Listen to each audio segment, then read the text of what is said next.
listening to the Laura London Fitness Show with your host, Laura London.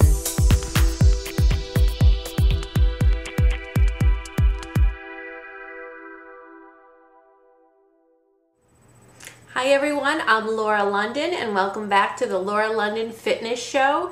Today I have the pleasure of interviewing Shawna Fields from Shawna Fields Fitness. Shawna is going to share with us the amazing year she's had, some of the struggles she's been through, and how she overcame them, and some major accomplishments in her life.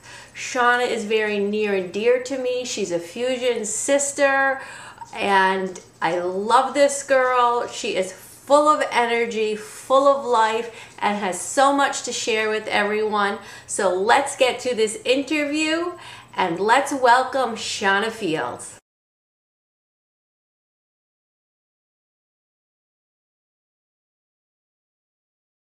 All right, everyone, I have the amazing Shawna Fields here with me.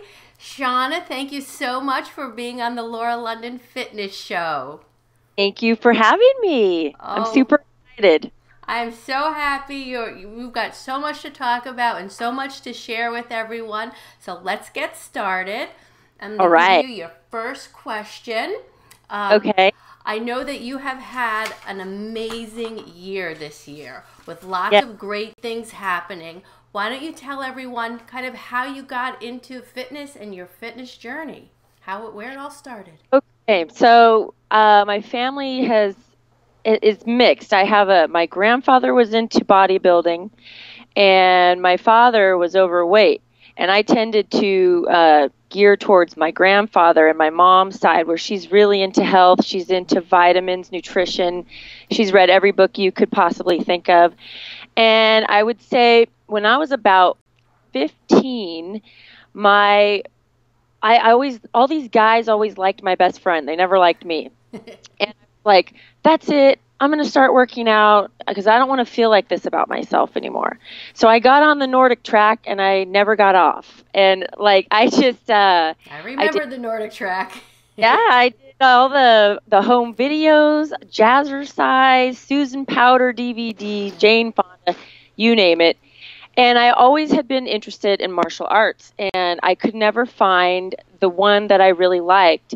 And because of the health, my mom was always trying to get us into health because my dad was overweight. Right. So we became vegans. And at that time, I went to this Vegetarian Day festival thing that they had, and I saw, back up a little bit. I saw a movie, and it had this martial art called capoeira, and I looked all over for it. I couldn't find it. It wasn't in the encyclopedia, the good old encyclopedias. It was new in the United States, so I saw it. I fell in love with it. I didn't know where to find it, and I was about 15 at that time. And so I went to the Vegetarian Day, and I happened on my very last stop, I stopped at this booth, and this guy, who is now my mestre, he was giving out these flyers of his classes. And I'm like, I know what that is. I saw that. I want to do that. And at that time, my mom said, you're too young to do that, to drive all the way to San Jose, because we lived over in Newark, which was about a half-hour drive. And I was about to be 16, and she said, it's too late for you to drive that far. You're going to have to wait. And you quit piano lessons, so you have to pay for yourself. So I waited a year, and I saved money. And when I was 17, I started capoeira, and it became a huge part of my life. I traveled. It opened up doors. I learned another language. I traveled all over the world. I've been to Russia, Canada, throughout the United States, and mainly in Brazil. I've been there about 16 times now. Wow. And it changed my whole entire life. And during that period, I found an Oxygen magazine. I can't even remember how I found it. It was probably in the store. It was probably the first or second issue when it first came out. And I fell in love with it, and I subscribed. And from then on, I always wanted to do a fitness competition. I just never really knew where to take it. So that's kind of how I got started in this world. Excellent. Wow, you have traveled a lot. Yes. Wow.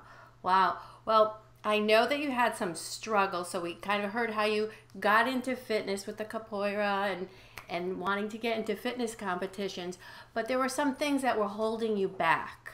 You know, Yeah. would you share them with us and tell us kind of how you got over them and conquered them?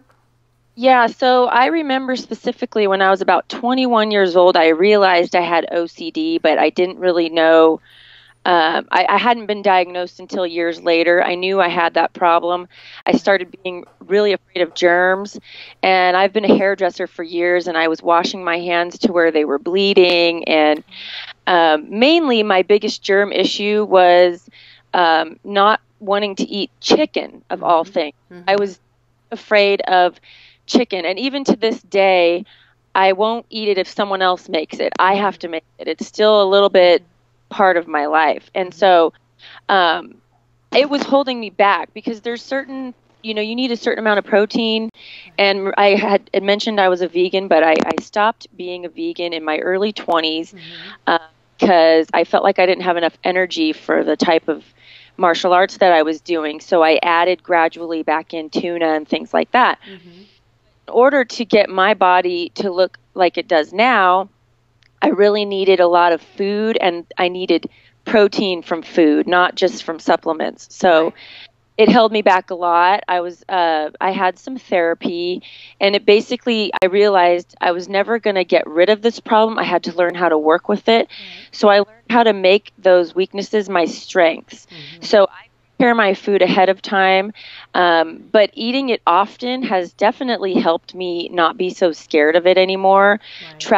Actually, this lifestyle fits me better than anything I've ever done because I was already eating healthy and I was already making all my own food. So the only difference was portion sizes and micro and macronutrient ratios being different. So I just, facing your fear is really what helps you get over it because it becomes an everyday thing. Yeah, learning to conquer the fear and work around them and realize that you can do it. It's just figuring out how. Yeah, Definitely. definitely. And my father actually passed away young. He was obese and had an enlarged heart from being big for such a long period of time in his life. And through the years, I watched my mom. We did every diet you could think of, and we had stickers to put on calendars and everything to try and help him. But really, you're not going to do it unless you want to do it. And some people are in denial about their health. He was one of them. He told us he'd live to be 100, and so now I feel like I'm completely opposite. I don't want to be that way, and I want to help other people not be that way. I have some of his tendencies. I totally overeat and binge if I want to. I have to keep it under control, and that's why lifestyle is really the best choice for me. That's great. You've really conquered a lot and learned how to work with your body, and that's amazing to share with everyone, because I know we all have issues that we're dealing with food, with diet, with health. So I think getting it out there and letting people know that we all have these problems and that we can all conquer them, and we're all here to work together to help each other do that. Yeah. All right, so in your travels, I know in Brazil you were in a very bad car accident, and that really was a shaping point in your life and a turning point. Can you touch on that for us a little bit? Yeah, well, part of my OCD fears was that I always felt like I had to be prepared to go out for the day, or I wouldn't want to go somewhere because I was afraid I wouldn't have everything I needed and things like that. There's nothing worse for someone with OCD to go through a really bad car accident in the middle of nowhere. We were between two states. It was Goiânia and I can't even, Petropolis was the other place. And we were on our way back from these waterfalls, and the person driving fell asleep. Oh my gosh. We flipped over 3 times, and the whole your life flashes before your eyes in slow motion. Yeah. And all I could think of was, I'm going to die, and my mom's never going to find me, because I was in the middle of nowhere. But luckily, when we landed, I mean, there was an ambulance happened to be passing by, came right over, took us to the hospital. The doctors happened to speak English because at that point when I was in shock, I forgot every word I ever knew. Sure. And just, it was a really big scare. And what it taught me the most, in a nutshell, is to live in the moment. Because a lot of the things we worry about don't really happen. And then when they do happen, they're not as bad as you think they are. Right. You know, I don't think there could be anything worse somebody could go through.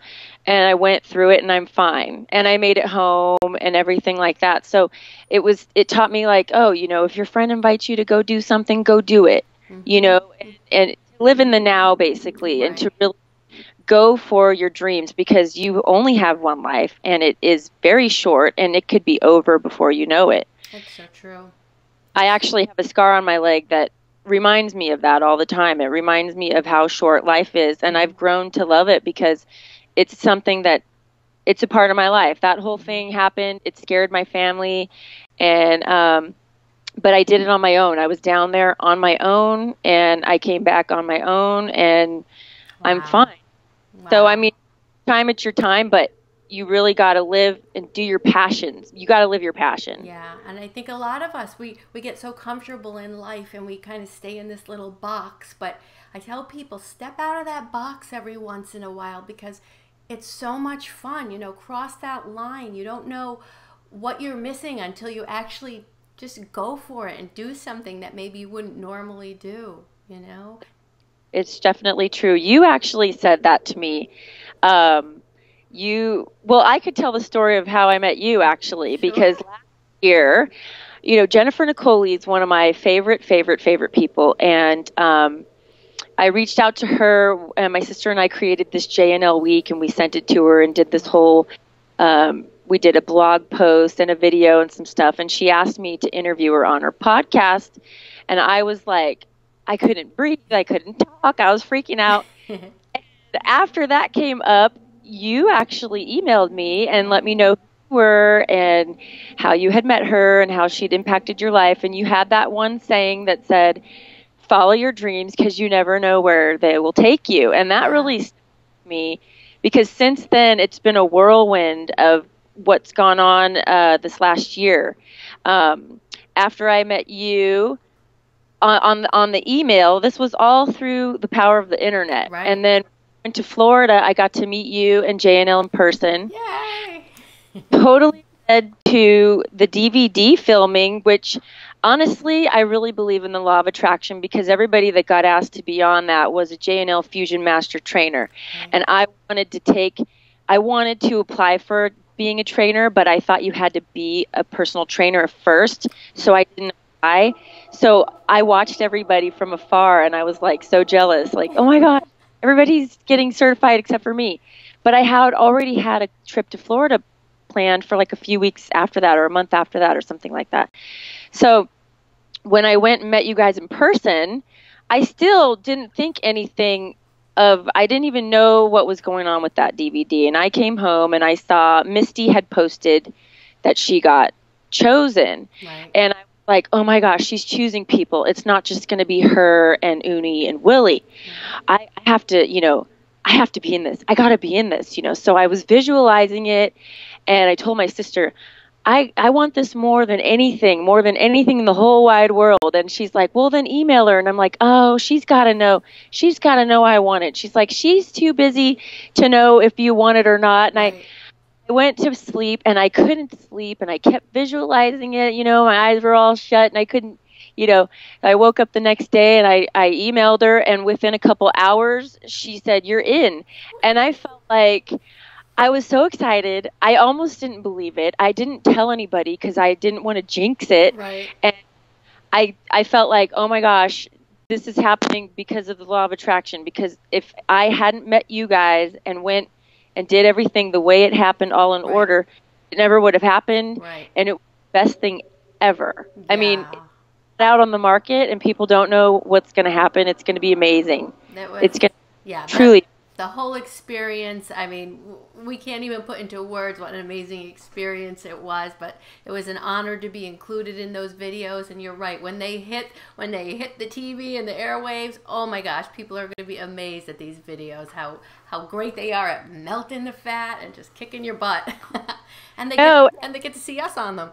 I can't wait. There was a quote once by Trish Stratus. She was a competitor for years. Yes. She's been on lots of numbers, and she said, "Preparedness meets opportunity." And I had already decided I was going to go for it and compete, and so I knew I needed a coach. So I hired a coach because I realized that even the pros have coaches, and I was trying to do this all on my own, and I really didn't know what I was doing. Right.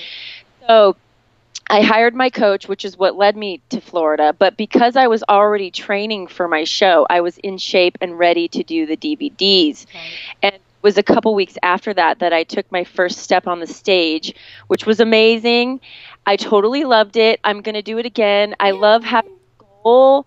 I love going to the gym for a reason. Yes. And I got to tell you, as soon as I did those pics on Facebook, people like buck wild. They're friending me. They're asking. They were emailing me personal things.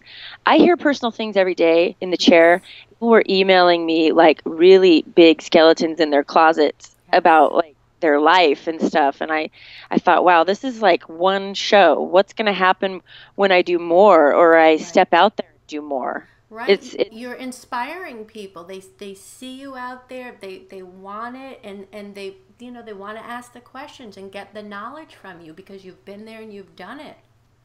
Yes. I think most people think there's a big secret that everybody in shape knows that everybody else out of shape doesn't know. Right. That's just not true. There's no secret. It's hard work and dedication.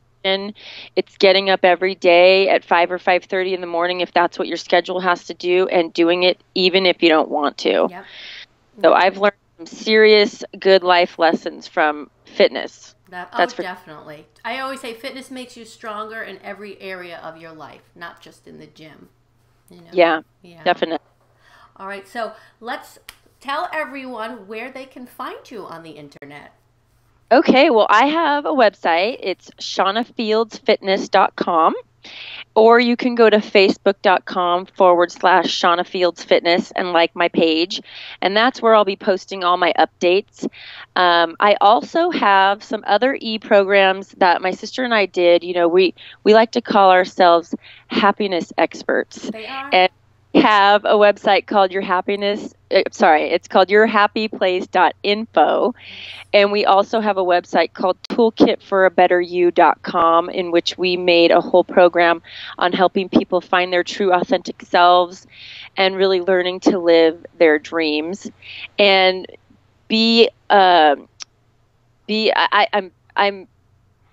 trying to help people, you know, find what their passion is and live it. Right. And so coming up here soon this year, I'm going to get certified as a JNL Fusion Master Trainer finally. Excellent. West Coast one coming up in September. And I contacted her also about doing a Fitness Model Factory shoot that same weekend, and she said it's a go. Yay.